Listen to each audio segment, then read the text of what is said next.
Muito bem, meus queridos, vamos lá, gatilhos mentais. O que são gatilhos mentais? São atalhos, são estímulos que a gente gera, pode ser sinestésico, visual, auditivo, mas esses estímulos eles têm uma função, que é o quê? Desligar o cognitivo, ou seja, criar um atalho para que a nossa mente tome a solução mais curta para o problema. Como assim? Deixa eu me colocar melhor. O nosso cérebro, ele é preguiçoso. Ou seja, nós como seres humanos, fomos projetados como máquina para economizar energia e não para gastar. Ok? Por quê? Lembrando das duas funções básicas, reprodução e autopreservação. A gente não sabe o dia de amanhã se vai ter alimento, se vai ter energia, então nós somos programados para guardar energia, para que quando necessário a gente utilizar o estoque que a gente tem como autogestão. Ótimo, beleza. Dito isso, a nossa mente, quando racionaliza, quando pensa, quando entra em estado de hiperfoco, quando a nossa mente ela está trabalhando, ela está gastando energia. Então, o que automaticamente e subjetivamente o comportamento humano faz? Quando estamos diante de um problema e existe para esse problema algumas soluções, tendemos a pegar o caminho mais curto para que esse problema seja resolvido. Mesmo que as outras soluções desculpem, por mais longas que sejam e mais energia que vão gastar, sejam a melhor solução para o problema. E fazemos isso porque a gente quer desligar o cognitivo logo, a gente não quer mais racionalizar, não quer mais pensar, a gente quer resolver o mais rápido possível. Utilizar gatilhos mentais é utilizar persuasão. É desligar o cognitivo do seu interlocutor, fazer com que ele entre para a tomada de ação, encurte o caminho para a solução possível e você conduz aquela pessoa para a sua venda. Catalogado hoje, eu conheço pelo menos uns 66 gatilhos mentais. Herbert, você consegue aplicar todos? Mais uma vez, persuadir não é se tornar automático conhecedor de técnicas. É treino, entender que técnicas existem, internalizá-las, colocar para funcionar. Quando você aplica essas técnicas e elas fazem parte de você de forma automática, de forma subjetiva, você atinge o nível de mestre da persuasão. Como que eu conheço 66 técnicas e consegui colocá-las todas automáticas? Eu não consegui. Eu não fiz isso.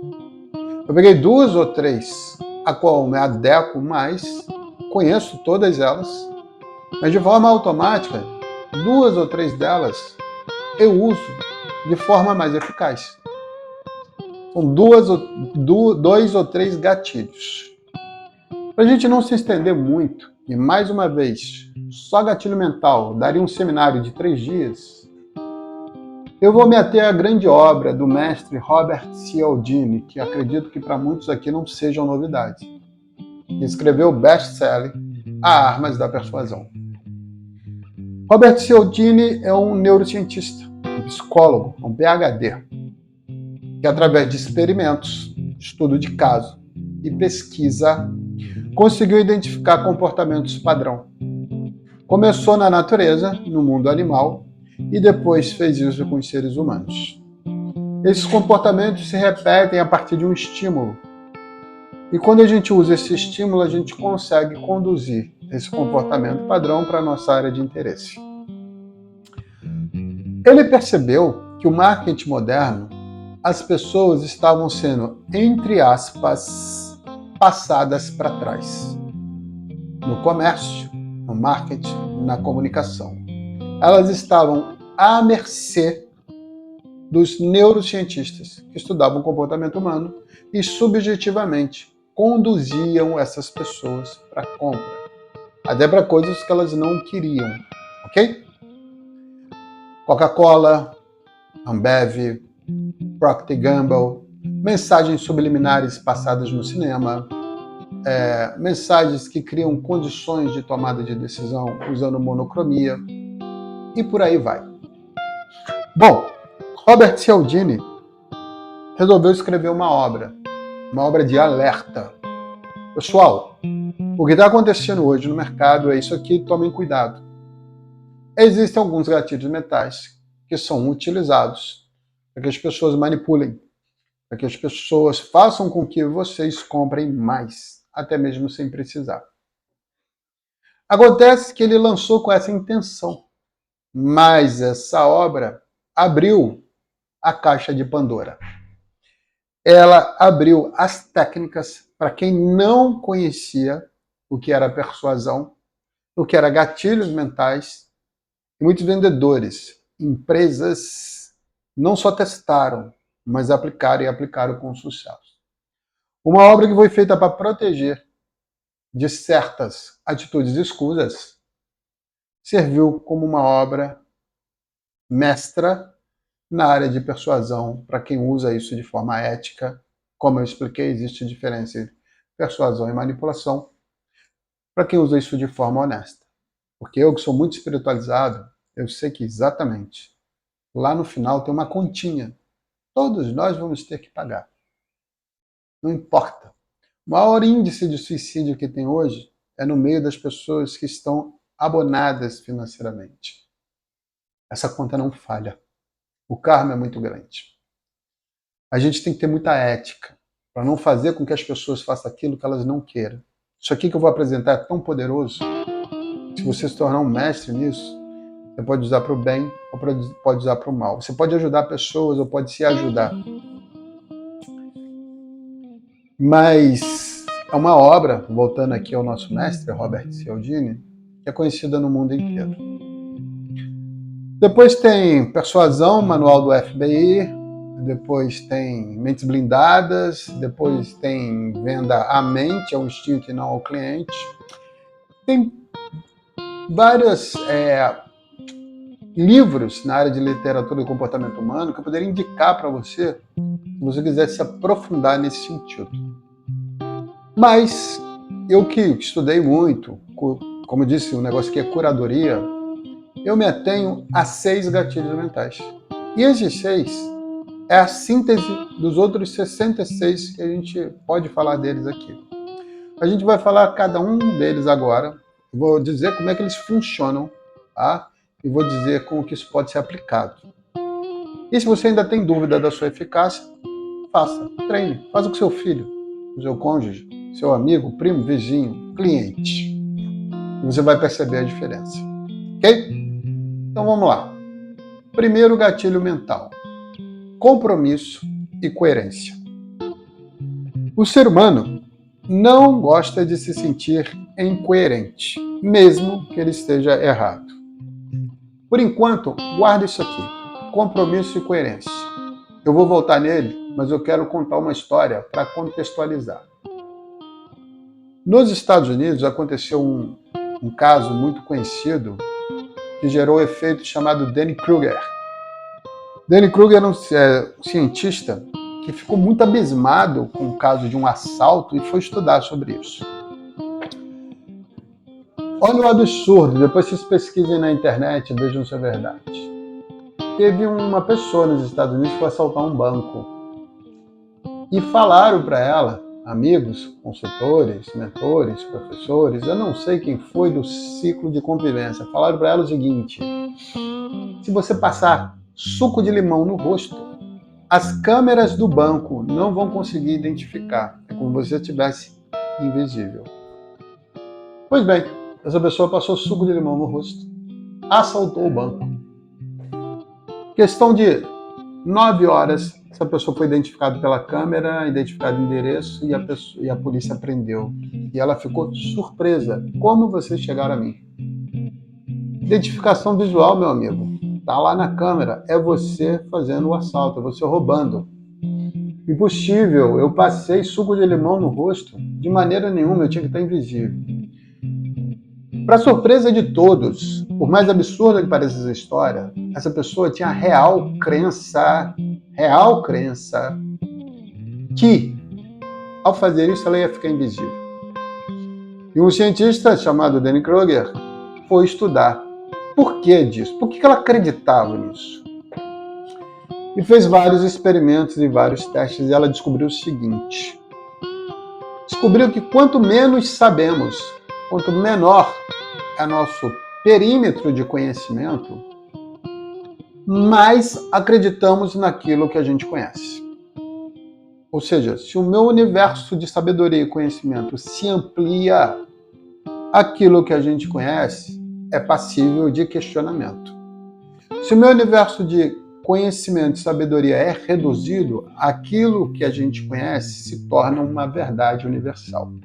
E não há quem que faça eu pensar diferente. Não sei de onde saiu isso, mas isso existe. É um efeito para quem tem conhecimento, sabedoria e para quem não tem. Qual é a conclusão? Quanto menos sabemos, mais acreditamos naquilo que sabemos. Quanto mais sabemos, mais questionamos aquilo que sabemos.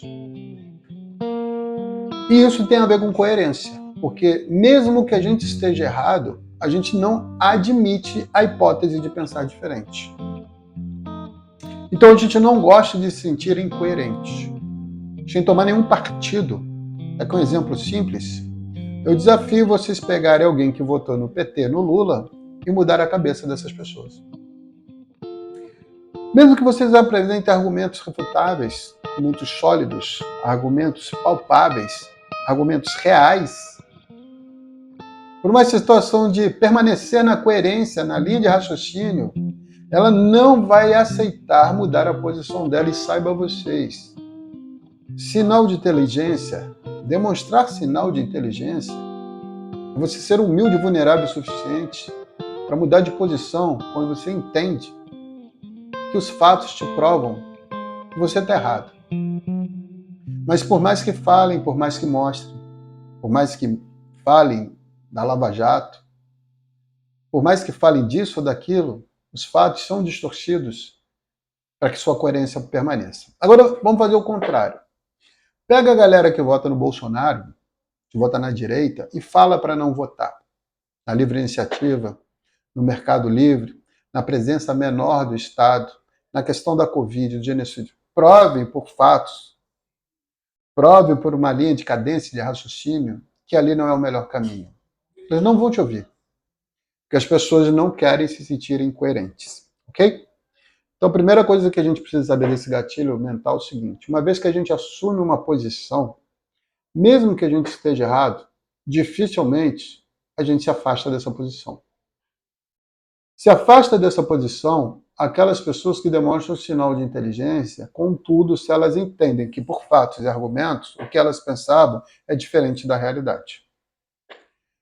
Então, voltando aqui ao que é o gatilho do compromisso e coerência, é quando você está com o seu cliente e busca uma sucessão de sims. Então, vamos lá. Seu cliente, o senhor concorda comigo que tomando a decisão da gente estar junto, você vai gerar uma economia de 20%? Concordo. Seu cliente, o senhor concorda comigo que se a gente tomar esse raio de ação, a gente vai diminuir o turnover da sua empresa? Concordo. Seu cliente, você concorda comigo? Se a gente implantar esse processo, é possível que a sua rentabilidade aumente aqui em 15% nos próximos 3 meses, sendo o mais específico possível? Eu acho que isso aqui é possível baseado no que você já me mostrou. Eu estou buscando com ele ali uma sucessão de sims. Concordo, concordo, concordo, concordo. E no final, seu cliente, não só me resta perguntar para você, eu começo segunda-feira dessa semana ou na segunda-feira da semana que vem? Não, mas espera aí, a gente não fechou nada. O que acontece? Ele me deu uma sequência de sims. Foi concordando comigo dentro de uma argumentação. Para ele me dizer não dentro de uma chamada de vendas, ele vai estar sendo incoerente com ele mesmo. Ele vai estar entrando em dissonância cognitiva. Eu construí uma linha de raciocínio com ele e agora ele está indo contra essa linha que ele mesmo entrou em coerência. E a dissonância cognitiva é um desconforto, e esse desconforto é o que traz com que a pessoa economize energia no seu cérebro, não queira racionalizar e acaba cedendo. Vamos ver outro exemplo de compromisso e coerência. Compromisso e coerência é você montar pequenos micros compromissos com o cliente para que isso vire os elementos de a construção de um bloco maior e que ele não consiga voltar atrás. Em compromisso e coerência tem uma técnica de recuo. Eu vou pegar o exemplo que eu dei lá atrás, não me lembro se foi na aula de estratégia ou na aula de mentalidade. Mas vou pegar o exemplo que eu queira pedir dinheiro emprestado. Meu objetivo, assim como todo bom vendedor tem que ter um objetivo de venda, é conseguir R$50 emprestado. E eu chego para um amigo meu e falo, a gente é amigo há muito tempo. Sim, somos. Em nome da nossa amizade, se um dia eu precisar, você me ajudaria? Olha, Herbert, claro, a gente é amigo, tal, não sei o quê. Pois é, rapaz, o que acontece? Eu estou precisando de R$300 para resolver um problema hoje. Eu já gerei uma dissonância cognitiva. Ele disse que em nome na amizade dele, ele me ajudaria. Mas ele não tem os R$300, eu não quero emprestar por causa que é complicado emprestar dinheiro, ele pode arriscar a nossa amizade, pode ser que eu não pague essa coisa toda, né? Só que ele está comprometido com a amizade. Poxa, amigo que é esse, que não empresta, etc. Eu já gerei uma dissonância cognitiva com ele. É coerente para ele atender os chamados da amizade e me ajudar a resolver o problema. E a técnica de avanço e recuo, eu peguei esse compromisso que ele tem e pode e deve me ajudar, porém ele está na situação de desconforto. Que apesar dele querer me ajudar, ou seja, concordar que tem que me ajudar, ele não quer. Então ele está em situação de desconforto. E aí eu aplico a técnica do recuo. Olha, se R$300 foi impossível para você nesse momento, porque eu te peguei de surpresa, eu vou ligar para mais 5 amigos meus e vou pedir a cada um R$50 emprestado. Isso somos 300, eu resolvo o meu problema do dia de hoje. Como ele estava em dissonância cognitiva e ele está sob o efeito da coerência e do compromisso, e como eu tirei ele da situação de desconforto, 300, passei para R$50, a minha chance de ser atendido sobe 90%. E mesmo que ele não tenha o dinheiro, ele vai arrumar esses R$50. Vai dar por encerrado o caso e vai estar com a mentalidade dele em paz e tranquilo. E eu atingi o meu objetivo, que foi pedir R$50 emprestado. Existem outras técnicas de avanço e recuo, mas o que vocês têm que entender de compromisso e coerência é que, uma vez que a gente constrói uma linha de raciocínio e consegue a concordância do nosso cliente, na hora de pedir a venda, é muito difícil ele voltar para trás, porque ele vai estar sendo incoerente com ele mesmo. Se ele voltar para trás, ele cria uma situação de dissonância cognitiva e isso é um desconforto. O cérebro é preguiçoso e não quer racionalizar. Isso causa ansiedade, pode ativar o sistema de luta e fuga, ele quer sair logo disso. Então, ele vai ceder a você a venda ou vai ficar numa situação muito desconfortável para te dizer não. A chance de você ter sucesso nisso aqui aumenta em muito, ok? Então, compromisso com coerência é um gatilho mental. Pode ser um estímulo utilizado, se você utilizar ele habilmente, você aumenta a sua chance de vender. Gatilho número 2, esse é o que eu mais uso, escassez. Escassez tem a ver com a minha primeira aula, que é saber dizer não. Eu falei muito sobre isso no início, eu só vou dar aqui um pequeno resumo do poder que isso tem. Escassez é dizer para o cliente o seguinte, só tem esse, é só hoje, não tem outro. É gerar valor, é gerar exclusividade, é dizer que amanhã não será mais possível. É trabalhar o medo, é trabalhar a principal emoção na área de vendas. A escassez tem que ser trabalhada de forma natural. Isso aqui não é um bingo que toda hora você fala, não tem, só tem isso, etc. Você tem que ter habilidade para gerar valor e dizer que é um momento único. Quando eu utilizo a escassez, eu utilizo a emoção medo do meu interlocutor, o medo de perder, o medo de não ter, o medo de não ter acesso a isso. Essa é a emoção mais poderosa que existe. Quando eu faço uma promoção, desconto, eu não estou usando escassez. Eu estou utilizando preço. Eu estou atraindo as pessoas por uma oportunidade. Passa a ser a escassez na promoção quando o meu estoque de 20 cai para 2. Olha, está na promoção e só tem esses 2 hoje. Vai perder? Usar a escassez tem que ser usado com habilidade. Tem que ser utilizado com maestria, postura e técnica. Você não pode trabalhar a escassez com a pessoa e ela notar que você está manipulando. Você não pode dizer que tem 2 e ela olhar para o seu estoque e ver que tem 1.000. Você não pode dizer que tem um apartamento e os outros corretores estão vendendo milhares de outros. Você pode usar a exclusividade da planta, você pode utilizar a exclusividade do andar, você pode utilizar a exclusividade do bairro, você pode utilizar a exclusividade do desconto, do preço, do acesso, do financiamento, mas dizer que só tem hoje, que o dólar vai aumentar. Utilizar escassez é você negar o acesso à pessoa à demanda que você criou. Tem diversas formas de você utilizar escassez.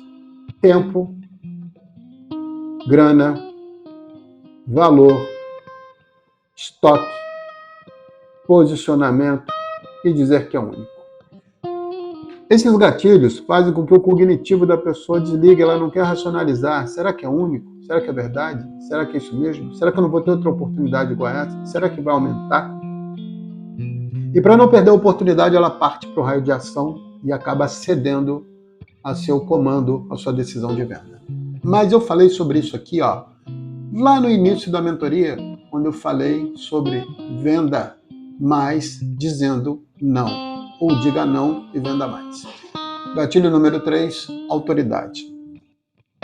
Mais uma vez recorrendo ao recurso para dizer que o nosso cérebro é preguiçoso, toda vez que a gente está diante de uma autoridade, a gente tende a desligar o nosso cognitivo e não racionalizar, não perguntar mais, não ter uma segunda opinião. Se é uma autoridade que está falando, está valendo. Na áurea época da Rede Globo, o grande bope do Jornal Nacional, se o William Bonner chegasse na televisão e dissesse: não compre mais Fiat, compre só Honda, acabou as vendas da Fiat e Honda deu um salto incrível.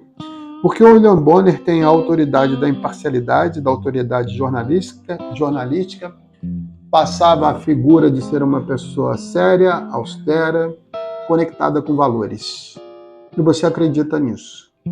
Nesse momento você começa a achar que Honda é melhor que Fiat. E por algum motivo deve ser, não sei. Não sou especialista em carros. Mas se o William Bonner fala isso, ele causaria um estrago no mercado. Você pode ter certeza. Quando você vai num médico e ele passa uma receita para você diante de um problema de saúde que você está tendo, você não questiona o médico, mas isso vai funcionar? Você vai na farmácia direto e compra o remédio. Você não vai atrás de uma segunda opinião, você não vê a posologia, você não quer saber de efeitos colaterais, você quer resolver o problema. E se foi o médico que falou, ele estudou a vida inteira para isso, ele tem autoridade suficiente para cuidar da minha saúde.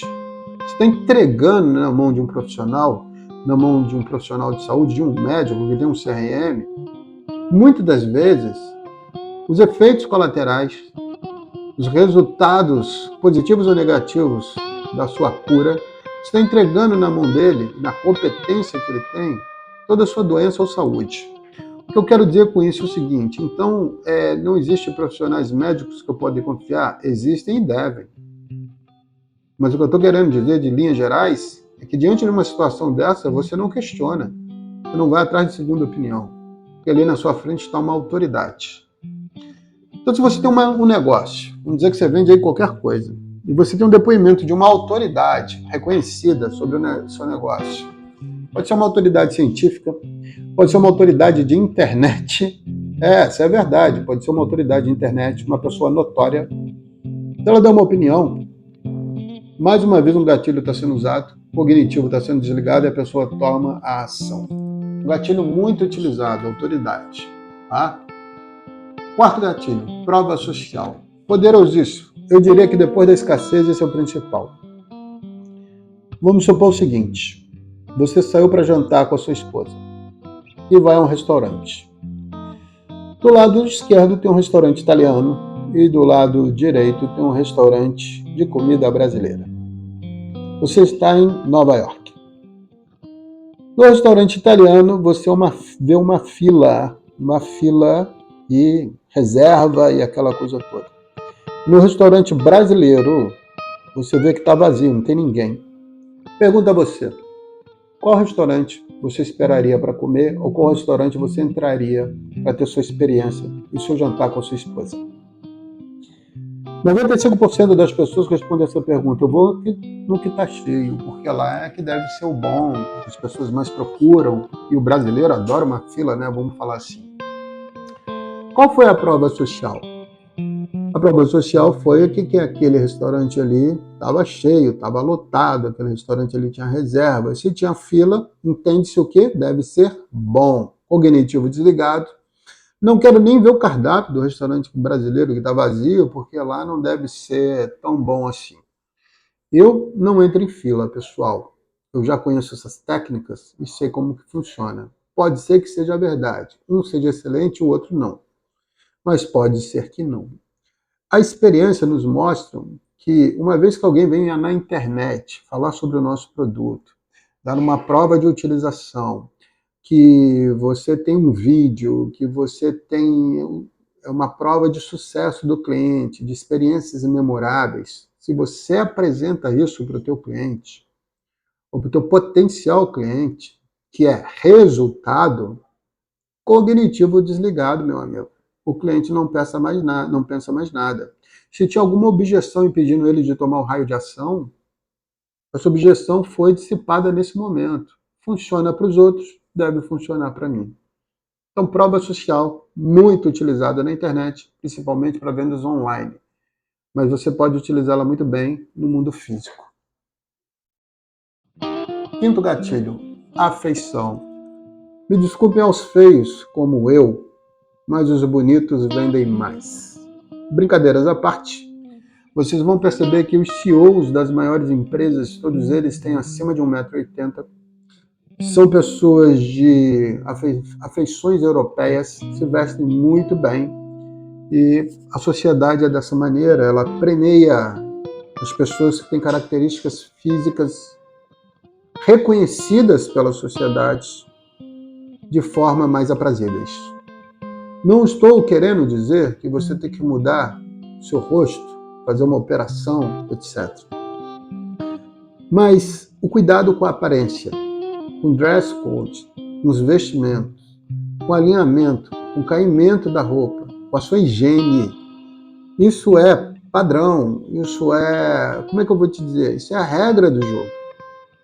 Jornalistas, apresentadores de programas, cantores, músicos, é uma gama de exemplos que eu posso dar nesse sentido que faz com que você se aproxime mais de um certo tipo de pessoas, tornando-se até fã dela em determinado momento, pela pessoa que é e não pelo talento que tem.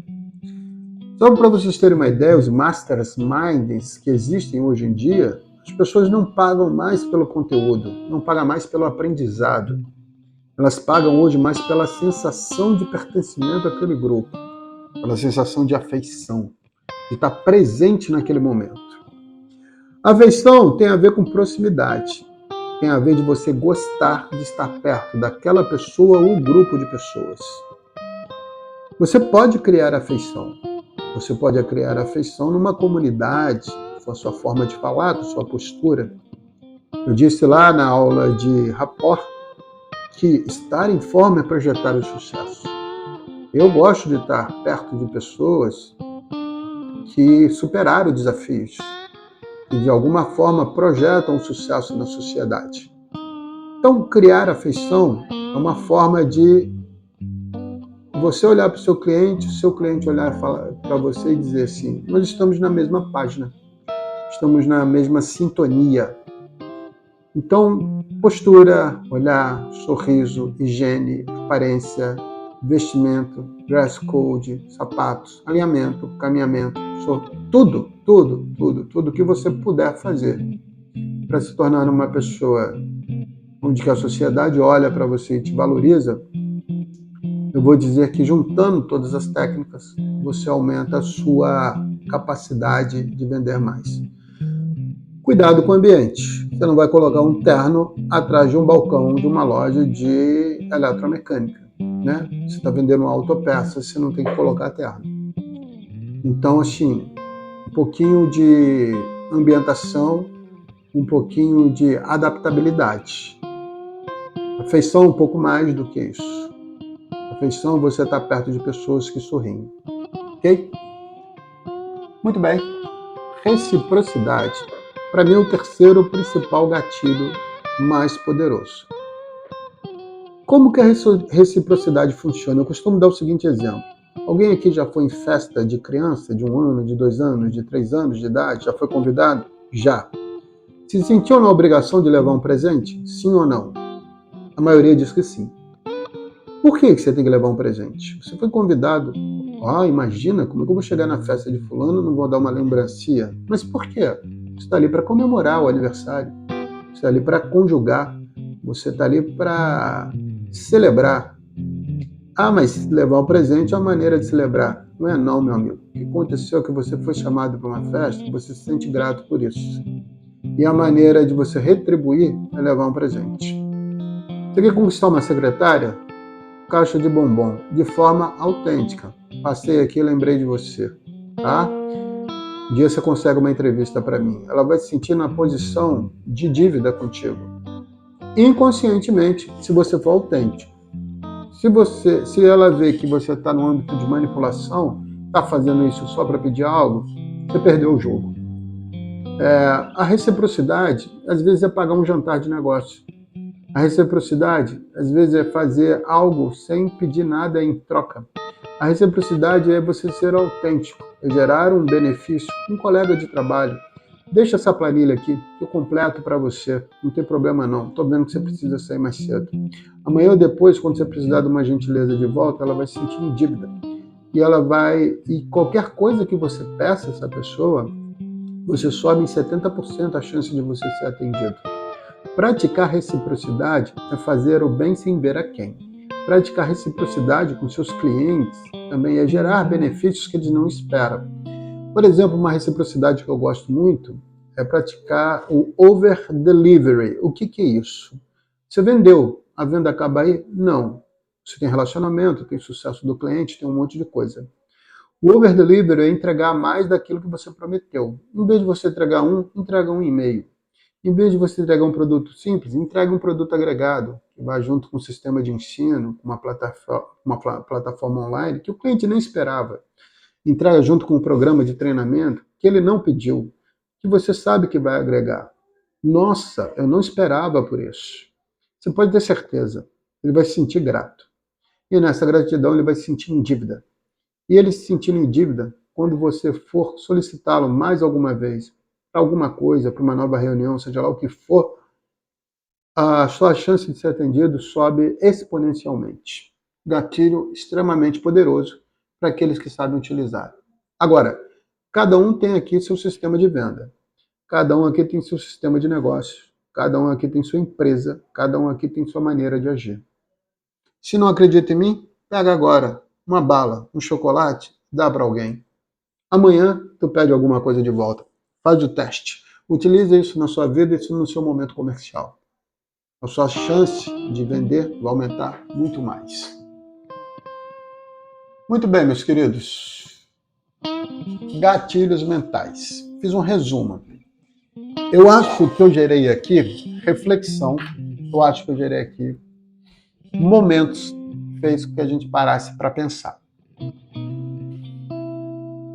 Mas ao longo de todas as minhas aulas, eu volto a dizer: uma coisa é reflexão, a outra é transformação. O que é transformação? Eu assumi uma nova identidade. Era uma pessoa assim, passei a ser outra. Nessa outra pessoa que eu quero ser, eu quero ser um profissional de sucesso. Eu quero ser um profissional que vende mais. Eu quero ser um profissional que tem referência. Por isso, Herbert, eu estou aqui buscando conhecimento. Ok, você deu um grande e largo passo. Parabéns. Parabéns mesmo. Eu disse lá no início que nem 15% que começou isso aqui ia chegar aqui até esse momento. E não ia mesmo. Eu espero que você esteja aproveitando. Mas eu preciso deixar claro uma coisa. A sua nova identidade só vai ser gerada com transformação. A transformação ela vem pelo hábito, pela prática. Ou você faz sozinho, sem guia, sem curadoria, sem mentor, ou você pode procurar uma empresa, um programa de treinamento, ou que vai acelerar essa transformação. Porque nós, enquanto mentores e treinadores, nós passamos, pelo menos o grupo que eu faço parte, um grupo extremamente profissional, um programa extensivo muito grande de aplicabilidade de ciclo de aprendizagem vivencial. O que eu quero dizer com isso? Nós temos técnicas, temos modelos, temos dinâmicas, temos método para gerar transformação. Ou por forte impacto emocional, por estímulo, ou por treino e repetição, que é uma avaliação que a gente faz no ciclo de aprendizagem vivencial. Treino e repetição, esquece a internet, porque eu posso falar para vocês o que fazer, muitos poucos vão fazer, porque não há estímulo. Para criar um hábito, eu preciso de estímulo, que cria desejo, cria resposta, recompensa. Esses 4 elementos se auto-reciclam e se auto-alimentam. Uma vez que eu crio um novo hábito, que hábito que eu quero ter? Dominar 4 gatilhos mentais. Aplicar isso de forma natural e se torne um comportamento subjetivo que eu faça sem perceber. Eu quero dominar a arte da prospecção. Eu quero que isso se torne parte integrante de mim. Eu quero que eu seja autodisciplinado para que eu veja que o processo é mais importante que o resultado. Eu quero dominar a arte da negociação. Eu quero conseguir sentar com uma pessoa, um grupo de pessoas depois que eu vender e extrair dali o melhor resultado para ambas as partes. Eu quero dominar a arte do rapport, da sintonia, de me tornar uma pessoa mais empática, de aumentar o meu network, o grupo de pessoas com que eu lido. Eu quero me tornar uma nova pessoa. Como que eu faço isso, Herbert? Sugestão: leia, pratique, leia, pratique, leia, pratique. Pratique e erre. Erre e aprenda. Aprenda, corrige, alcance o resultado. Pratique, erre, analise os indicadores de performance, corrige, alcance o resultado. Quanto tempo eu levo para fazer isso? Bom, primeiro que você já é bem diferenciado. Você já é sucesso. Muito sucesso. E para chegar aqui até esse momento, desde quando você viu a informação lá na internet, até nesse montante de conteúdo aqui, não é qualquer um não, meu amigo. Como eu disse, tem Netflix, tem autossabotadores, tem esposa, tem conta para pagar, tem trabalho, e você está aqui firme e forte. Você já é sucesso. Cara, você não precisa de mim. Não precisa. Passa um direct lá, eu te indico lá 4 ou 5 livros. Mas entenda. Você precisa de resultado rápido. Eu quero resultado aparente. Eu quero transformar isso não é em grana, não. Eu quero projetar o meu negócio, a minha empresa. Talvez se a gente andar juntos, eu e você, a gente consiga essa curadoria, esses livros que você ia ler, essa prática que você ia fazer por conta, talvez a gente consiga isso muito menos da metade do tempo. E para isso eu tenho um séquito de clientes para mostrar, desde franquias até unidades comerciais, para dizer como que foi feito. Canal aberto. Se você entender que faz sentido da gente estar conversando, chama e vamos fazer um diagnóstico, vamos conversar. Podemos montar um programa de aceleração comercial. Beleza? Bom, aula de gatilhos mentais encerrada por aqui. Daqui para frente é treino e transformação. Grande abraço a todos.